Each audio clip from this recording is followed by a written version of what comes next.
Olá, estamos de volta para mais um programa Palavra e Família no YouTube.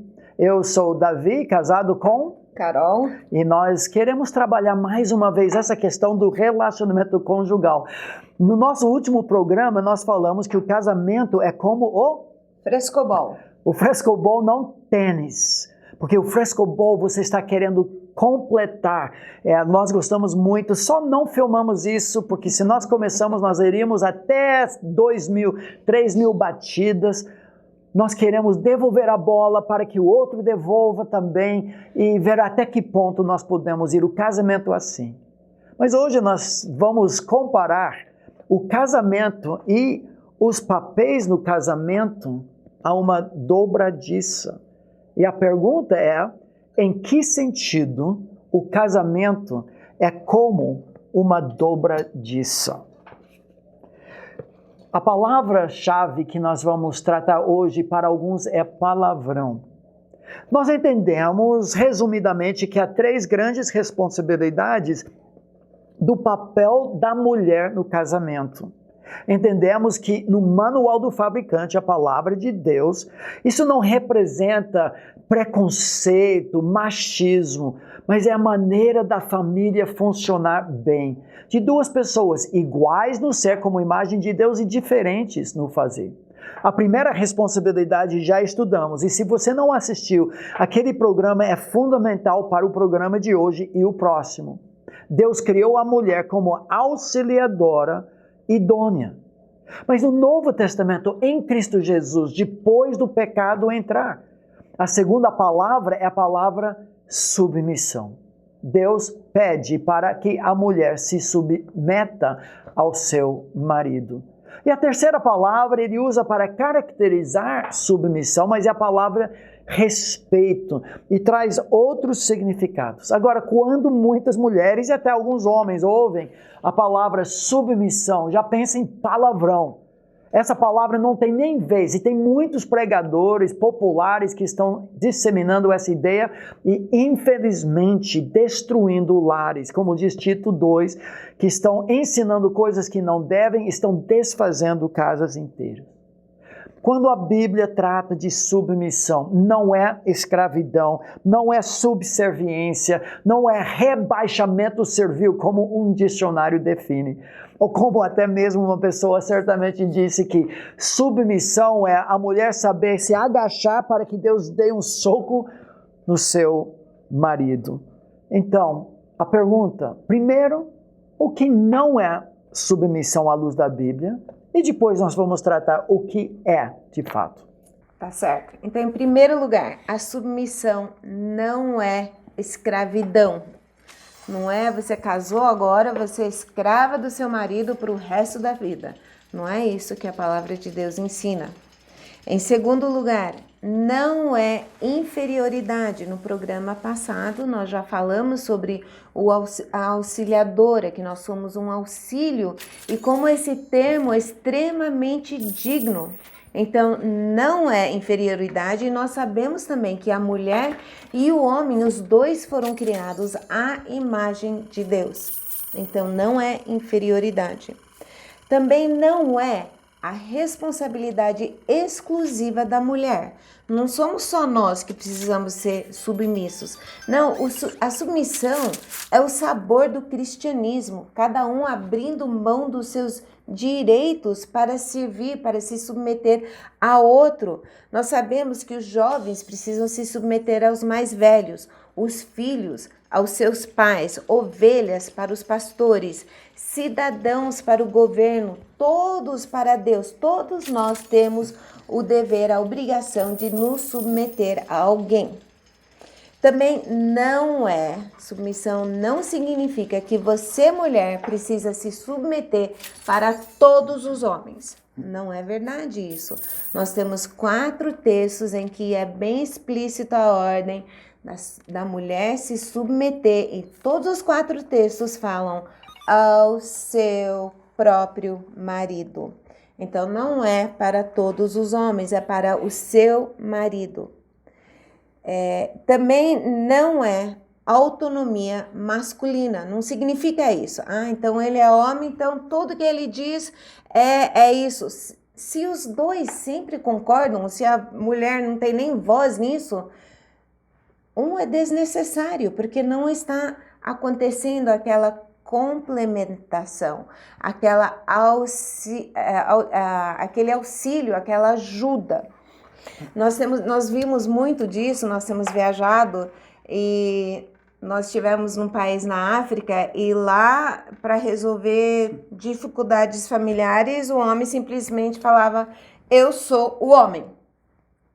Pronto, encerrou, papo fechado, e era isso mesmo. Não é isso que está dizendo. Nós temos também, não sei se vocês assistiram um filme, um musical, Violonista no Telhado, e ele fala, eu sou o papai. Pronto, aí já não tem mais conversa. Não é isso que a palavra de Deus nos ensina. A pergunta então, o que é submissão à luz das Escrituras? Depois desses equívocos, podemos lembrar de alguns fatos. Em primeiro lugar, o contexto da ordem de Deus para a mulher sujeitar-se ao seu marido está no contexto da plenitude do Espírito. Deus toca na ferida da mulher e do homem, porque o homem é chamado para amar sacrificialmente a esposa, protegê-la. Tudo que Adão não fez, e agora depois da queda nós homens não fazemos, Deus ordena para Adão fazer. A mulher, a mesma coisa, o que aconteceu na queda, Deus carimba, agora será assim, e isso vai criar muita dificuldade. Para reverter isso é necessário a plenitude do Espírito e a habitação da palavra de Deus. Efésios 5, Colossenses capítulo 3. É algo sobrenatural. A mulher não faz isso naturalmente, assim como o homem não ama naturalmente. Note que em todos os textos a ordem é dada para a mulher. Não diz, homem, você que é macho, subjugue a sua esposa. Não. Ela oferta para Deus e para o marido essa submissão. Agora, não fazer isso é pecado, claramente. Os 4 textos, sem equívocos, repetem a mesma ordem. Efésios capítulo 5, sujeitando-vos uns aos outros no temor de Cristo, as mulheres aos seus próprios maridos. Colossenses 3, mulheres, sujeitem-se aos seus maridos.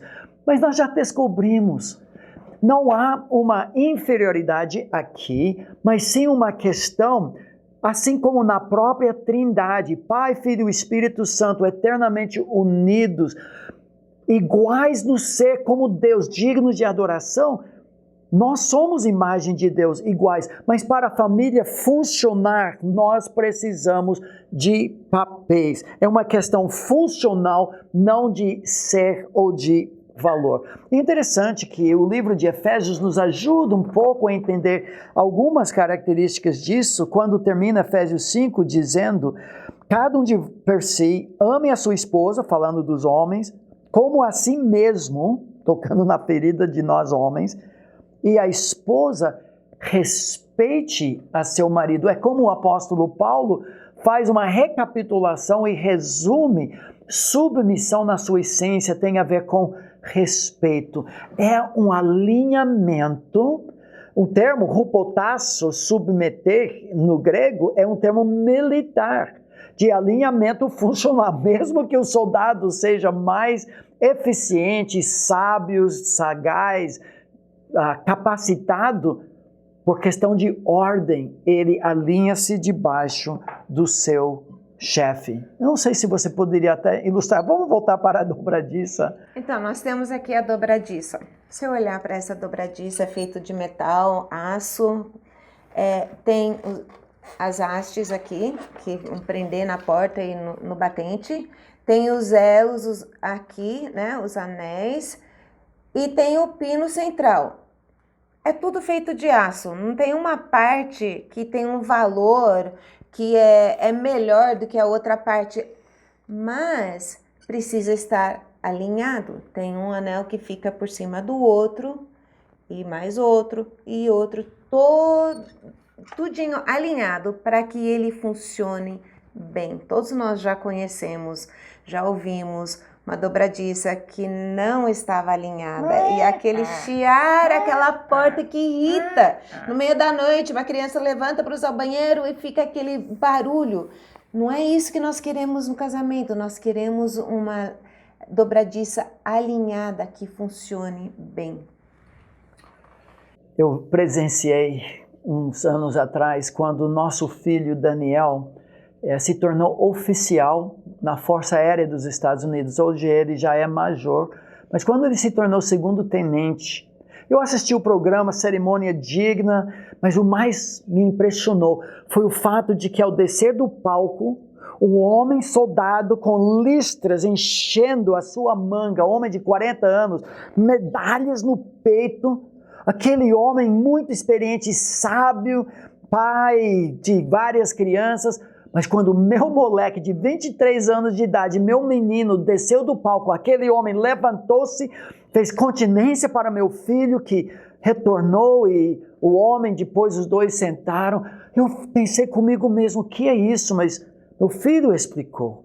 Mesmo aquele homem sendo mais experiente, mais sábio, mais corajoso, ele ainda estava subordinado no exército, na Força Aérea, ao oficial.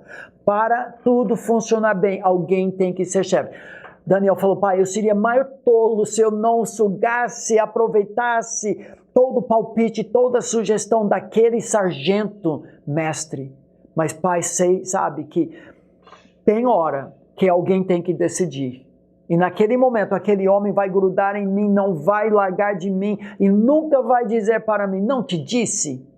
Ele vai até a morte comigo. E eu pensei comigo mesmo, esse é o casamento. Eu tenho um soldado, um sargento mestre ao meu lado, que é meu superior em muitas e muitas áreas. Eu seria maior tolo se eu não aproveitasse a experiência, a perspectiva. Se dois sempre concordam, um deles é desnecessário. Mas em algum momento alguém tem que mandar. Pode terminar com alguns testes. Eu sei que talvez demoramos um pouco mais dessa vez, mas essa área é tão problemática e tão importante. Mulheres, escutem esse teste. Esposas, respondam. Número 1. Você critica seu marido na frente de colegas, amigos ou irmãos? Você desmonta-o dizendo coisas como: você é igual seu pai, quando você sabe que não é isso que ele quer. Você o consulta nas decisões que tem que tomar, mostrando que você o vê como responsável do lar. Você faz comparações do tipo: por que você não pode ser como fulano? Você elogia outros homens, mas não o seu próprio marido? Você reclama muito o fato que ele nunca conserta, faz alguma coisa? Você fala mal dele para outras mulheres?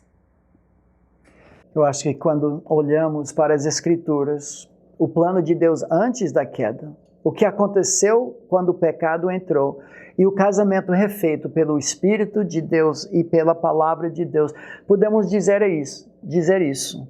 Em Cristo, a esposa pode ser a Eva que Eva nunca foi. E esse é o desejo que Deus tem para todos nós. Que Deus nos abençoe.